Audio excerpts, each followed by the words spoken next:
भारत पाक युद्ध के दौरान जान बचाकर परिवार सहित पलायन कर कांगड़ा पहुंचे सीमावर्ती क्षेत्र राजौरी के साहिल सूदन से सुमन महाशय की खास बातचीत सुनिए। भारत और पाकिस्तान के बीच में युद्ध विराम हो गया है, लेकिन युद्ध विराम से पहले क्या परिस्थितियां थी? भारत और पाकिस्तान के बॉर्डर पर जो गोलीबारी की जा रही थी, भारत द्वारा एयर स्ट्राइक की गई, पाकिस्तान के ऊपर आतंकवादी ठिकानों को निशाना बनाया गया। लेकिन उससे पहले आतंकवाद के साए में जी रहे जम्मू एंड कश्मीर के लोग जो थे वो बहुत ही डरे हुए थे, सहमे हुए थे कि क्या होगा क्या होगा क्या होगा। इसी बीच हमारे साथ इस समय मौजूद हैं साहिल जी, जो कि जम्मू कश्मीर के राजौरी के रहने वाले हैं। तनाव की स्थिति प्रशासन द्वारा इनको आगाह किया गया था कि सुरक्षित स्थानों पर चले जाएं। सुरक्षित स्थान को जाने के लिए साहिल और उनके पारिवारिक सदस्य हिमाचल की तरफ आ गए। आइए जानते हैं उस समय क्या माहौल था। साहिल जी, स्वागत है आपका रोजाना हिमाचल में। राजौरी में किस लोकेशन में आपके घर है? राजौरी हमारे सिटी में, वार्ड नंबर 9 राजौरी सिटी में। पाकिस्तान बॉर्डर कितना दूर है आपके? वहाँ से लगभग 15 से 20 किलोमीटर। क्या आपको सीमा दिखाई देती है? वहाँ से सीमा पे जो भी गोलीबारी होती है वो हमें सब दिखाई देती है, और जो भी हालात थे, मतलब जैसे तीन पहले की बात है कि रात को पूरी रात पाकिस्तान की तरफ से गोलीबारी चलती रही जी। हमारे आसपास के इलाकों में किसी करके एक इलाका है, वहाँ पे बहुत कुछ गोलीबारी, काफ़ी नुकसान हुआ लोगों के घरों का। उसके बाद फिर परसों रात को, जब परसों सुबह 5 बजे से स्टार्ट हुई थी गोलीबारी जी, जो काफ़ी रिहायशी इलाके जो हमारी सिटी के पास जो वार्ड नंबर 9 में गोलीबारी की गई, वहाँ पे काफ़ी लोगों का नुकसान हुआ। उस वजह से हमारे बच्चे घबरा गए, छोटे होने से हो गए। तो हमें प्रशासन की तरफ से भी कुछ बोला गया कि आप सुरक्षित स्थानों पर चले जाएँ, फिर इसलिए हमने हिमाचल का किया। और हमने कितने लोग आप राजौरी से हिमाचल की तरफ? हमारी राजौरी से कम से कम 10 फैमिली हैं जो वो 10 फैमिली सभी के सभी यहीं आए हैं या कहीं आगे पीछे? यहाँ भी आए हैं, कांगड़ा में हैं, और हिमाचल की साइड ही मैक्सिमम है।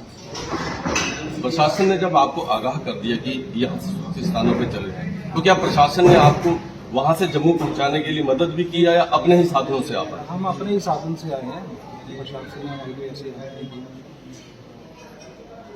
कैसा तनाव का माहौल था, आपने जो महसूस किया उस समय वहाँ पे? तनाव का और डर का माहौल था वहाँ पे, जो महसूस कर रहे हैं। ऐसा लगा कि बस ड्रोन हमारी छतों पर गुजर रहे थे।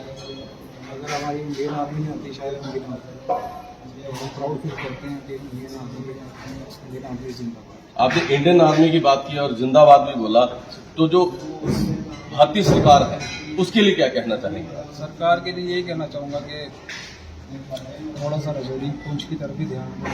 वहाँ के जो मतलब गरीब लोग हैं जिनका नुकसान हुआ है, उनके बारे में भी देखें आके क्या किस चीज़ की ज़रूरत है। बस यही बोला कि ज़रूरत पूरी जाए। बहुत पुंछ बॉर्डर पे चले जाओ, वहाँ के पुंछ के लोकल हैं, उनके इतनी बुरी हालत हुई है क्या बताऊँ, अब सोच के भी डर लगता है। आप तो बचपन से वहाँ रहते आ रहे हैं, लेकिन आपकी अगली जनरेशन जो है वो कैसा महसूस कर रहे हैं वहाँ पे रहने के लिए? वो आपको बार बार ये कहते हैं कि हम इस स्थान पे रहेंगे या बाहर कहीं ले चले, हम इस सुरक्षित स्थान पर? वो तो कहते हैं, लेकिन घर का माहौल तो बना हुआ है सबके लिए, अभी भी बच्चे रहे हुए हैं। तो अब ये है कि रहना तो वही है जी। तो हम ये सरकार से यही करेंगे कि इस वॉर को यहाँ पे रोका जाए। सीज़फायर तो हो चुका है, आगे के लिए बच्चों के लिए सुरक्षा वहाँ पे अच्छी तरह से हो। पाकिस्तान बाहर आए अपनी कूटनीतियों से। इस तनातनी के बीच में क्या कुछ ही परिवार आपके बाहर निकले हैं वहाँ से, या समस्त जो आपका क्षेत्र? समस्त हमारा पुंछ जो डिस्ट्रिक्ट है वो तो पूरा खाली हो चुका है जी। पुंछ तो पूरा खाली था, सोनकोट, माइनर। उसके बाद राजौरी सिटी में मैक्सिमम 90% लोग निकल चुके थे। अच्छा। तो 10% भी आसपास के सुरक्षित इलाकों में चले गए। इस वजह से हम सब कुछ, इससे पहले भी गोलीबारी होती रही है और इससे पहले बॉर्डर्स पे होती रही है। सिटी में हमने फर्स्ट टाइम इतना बुरा हाल जो मतलब पाकिस्तान की तरफ से फर्स्ट टाइम आया।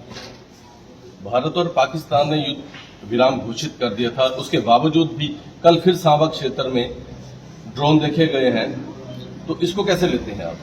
इसको पाकिस्तान हमेशा से ऐसा करता है, सीज़फायर का उल्लंघन करता है। पाकिस्तान को भी समझना चाहिए कि हम बार बार धोखा देते हैं इंडिया वालों को, तो पाकिस्तान को सबक तो सिखाना चाहिए।